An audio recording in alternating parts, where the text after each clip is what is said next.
Ito ang garden ni Miss Ivy. Gusto niyang magkaroon ng harang ang kanyang garden. Maglalagay siya ng poste. Ilang poste ang kailangan niya upang maharangan ang ganitong laki ng garden. The rectangular garden has a length of 10 and a width of 8 meters. Gusto ni Miss Ivy na magkaroon ng poste na 1 meter apart. Ilang poste kaya ang kailangan ni Miss Ivy upang mabakuran ang kanyang garden? That will be our lesson today. Unang step, mamarkahan natin ng 1 meter apart ang buong perimeter. Kapag sinabi mong perimeter, ito yung sukat around the rectangular garden. Tara, umpisahan na natin. Mamarkahan natin yung starting point. Tandaan, hindi ito kasali sa bilang, kundi ito ang palatandaan ng pagmumula ng ating pagbibilang.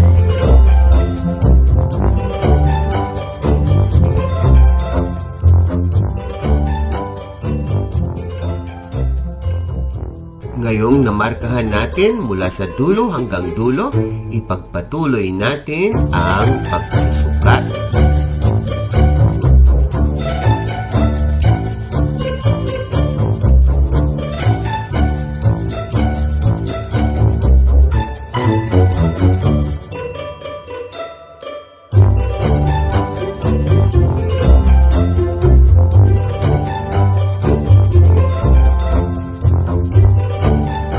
Ngayong namarkahan na natin ang buong perimeter, kailangan alamin na natin kung ilang poste ang kailangan natin.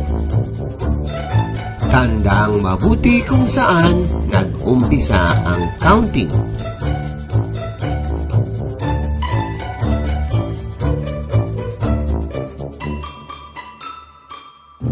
Taon ang side ng rectangle. Tandaan mabuti kung saan nag-umpisa ang counting at saan magtatapos ang counting. Ilan poste ang kailangan nito? Tama, 10 ang kailangang poste upang mabakuran ang unang side ng rectangular garden. Now, let's figure out how many posts will be needed for the side. On this side of the rectangular garden, you need 8 posts. At this point, kailangan alam mo na ang total number of posts needed. Sige, pagpatuloy natin ang pagka-count ng buong perimeter.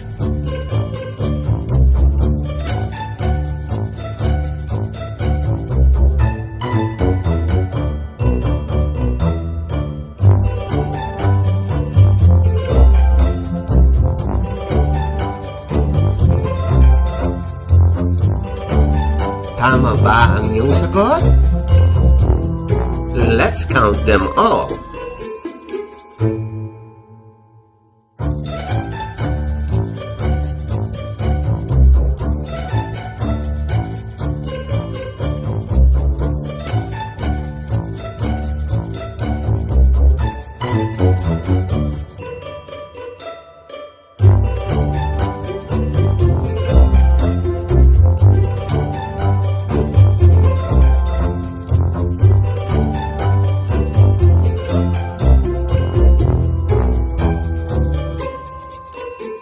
Nakuha niyo ba ang sagot na 36? Alright, congratulations! Congratulations! Pagpatuloy natin ang discussion upang mas malalim ang ating kaalaman tungkol dito sa counting of posts.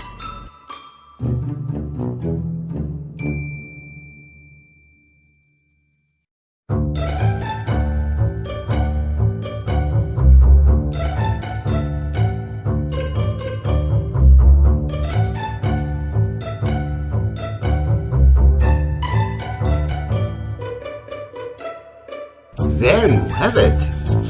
On the length of the rectangular garden, we have 10 times 2 is equal to 20. And the width is 8 times 2 is equal to 16. 20 plus 16 is equal to 36 posts. Therefore, Miss Ivy needs 36 posts to fence her 10 by 8 meter garden. Paano naman kaya kung ang garden ni Miss Ivy ay gusto niyang ang pagitan ng bawat poste ay 2 metro? Ilang poste kaya ang kailangan niya?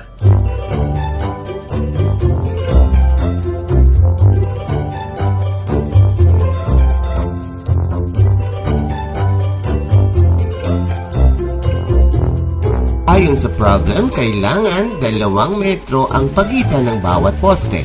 Now, let's start counting!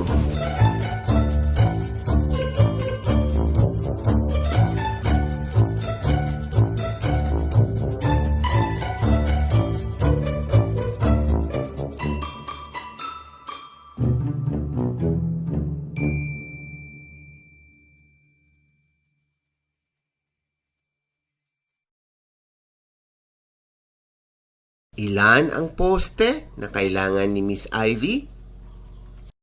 Did you get it right? Ako po si Karen Jason Gordula, lola po ni Sak Harvey Gordula ng Los Baños, Laguna. Sa murang edad pa lang na 3 taon ay nakitaan na namin si Sak na kakaibang interes sa pagbabasa at pagbibilang. Simula grade 1 ay nakasali na siya sa iba't ibang kompetisyon sa matematika. Naranasan na din niya makipagkompetensya sa ibang bansa tulad ng Singapore at Vietnam, na sa kabutihang palad, umuwi po siya ng may dalang medalya at tropeyo. Kaya salamat po kay Sir Edward Agdepa, ang mentor ng mga kids na IVFC, sa paglinang ng kanilang kaalaman sa panahon ng pandemya. Patuloy pa po silang tumatanggap ng mga estudyante na willing pong matuto ng walang bayad. Salamat po ng marami, Sir Edward. Salamat, IVFC. Magandang araw po sa inyong lahat. Ako po si Ginang Rizalines Maganda. Lubusan nagpapasalamat sa I-Volunteer for Filipino Children, IVFC, na kung saan ang aming mentor ay si Sir Edward Agdepa. Ako nga po pala ay taga-Labas Tarlac. Sir Edward, maraming salamat po sa inyong pagtatagang pagtuturo sa aming mga anak. Now, let's call the other winners. Sandra Joseph Gaan of Valencia City, Bukidnon, bronze medal. Philip Sid Onigo of Los Baños, Laguna, bronze medal. John Lemuel Zapanta of Caloocan, silver medal. Kathleen Stevan of La Paz, Tarlac, silver medal. Isel Way Blanco of Capas, Tarlac, silver medal. Ray Matthew Democrito of Lipa, Batangas, silver medal. Another silver goes to Tommy Stephen Sarmiento of Los Baños. Lord J. Andrade of Lipa, Batangas, gold medal.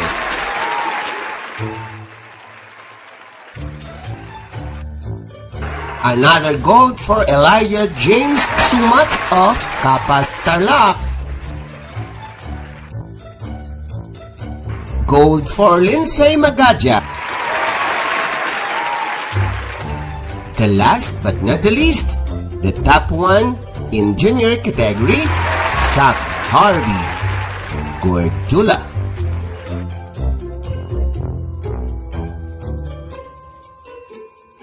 IVFC Kids, congratulations! Ipagpatuloy ang nasimulan at huwag hihinto habang walang ginto.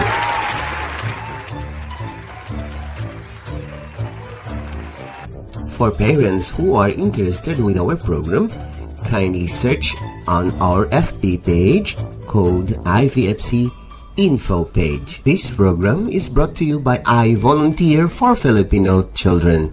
Join po kayo.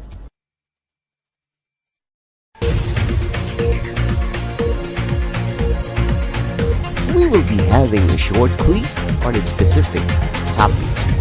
It is shortened to 10 items only, and you are expected to finish in 30 seconds. There will be no answer keys, for they will be discussed with your teacher.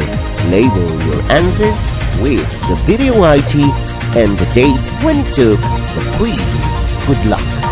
This project is brought to you by I Volunteer for Filipino Children. Ito ay libreng serbisyo mula sa inyong lingkod para sa kabataang Pilipino. Para makamit ang tagumpay, kailangan tulong-tulong tayo. Upang maging epektibo ang iyong pag-aaral, kailangan i-monitor ninyo ang speed ng bawat take ng exam. Ready? Item number 1.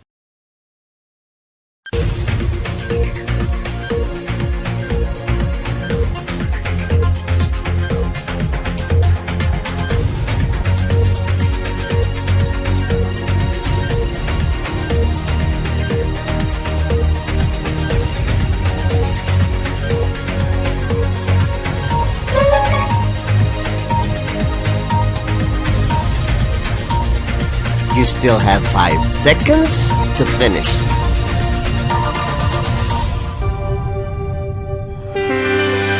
Item number 2.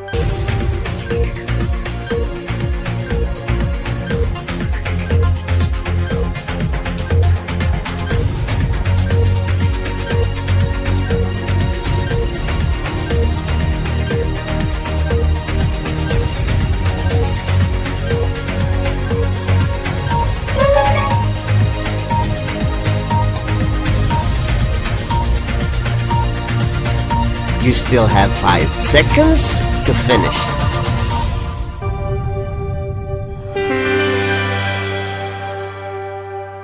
Item number 3.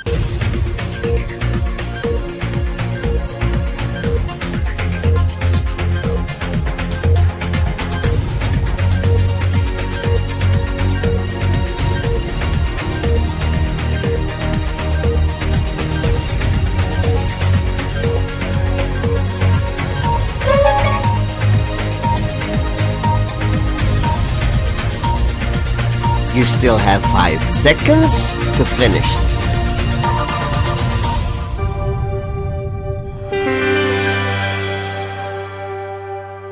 Item number 4.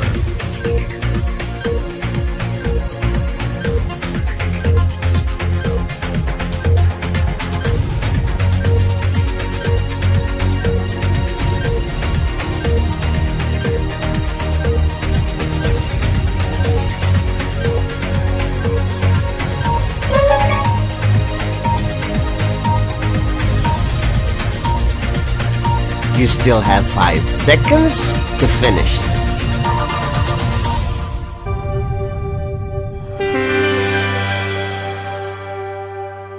Item number 5.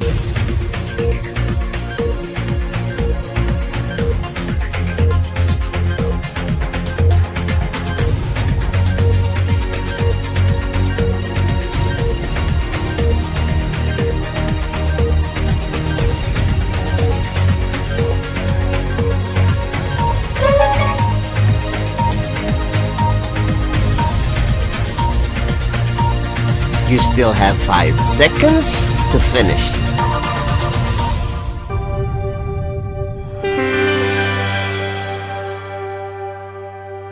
Item number 6.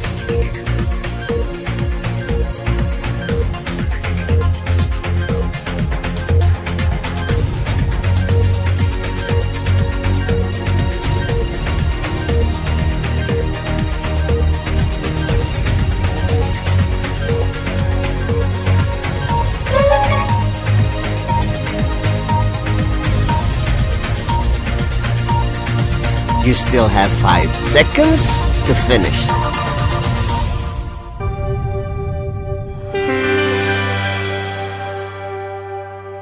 Item number 7.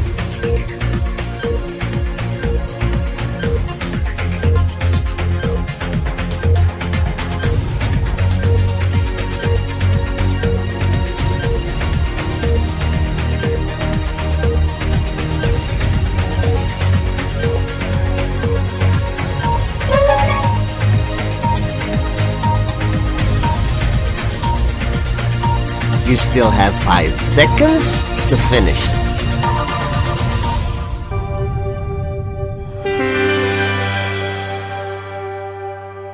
Item number 8.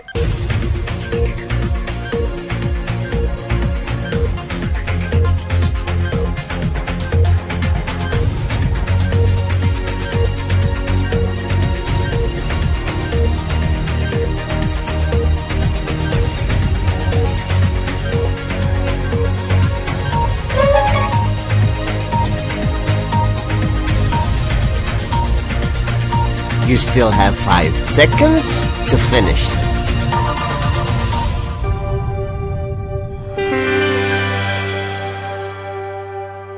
Item number 9.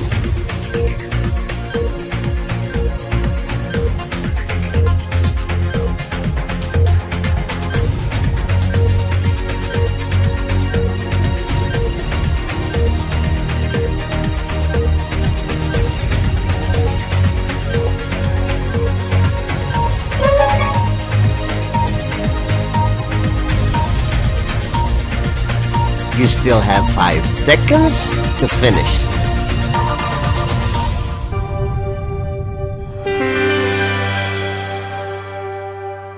Item number 10.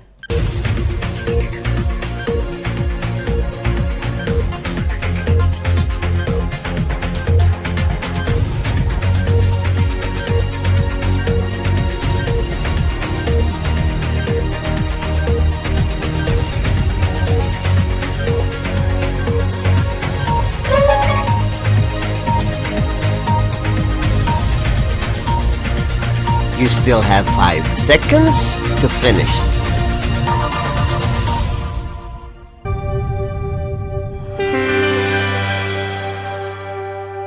Congratulations! Now let us wait for your teacher to discuss these items. This project is brought to you by I Volunteer for Filipino Children. Just remember, this is my personal advocacy and it is free. Anyone may join.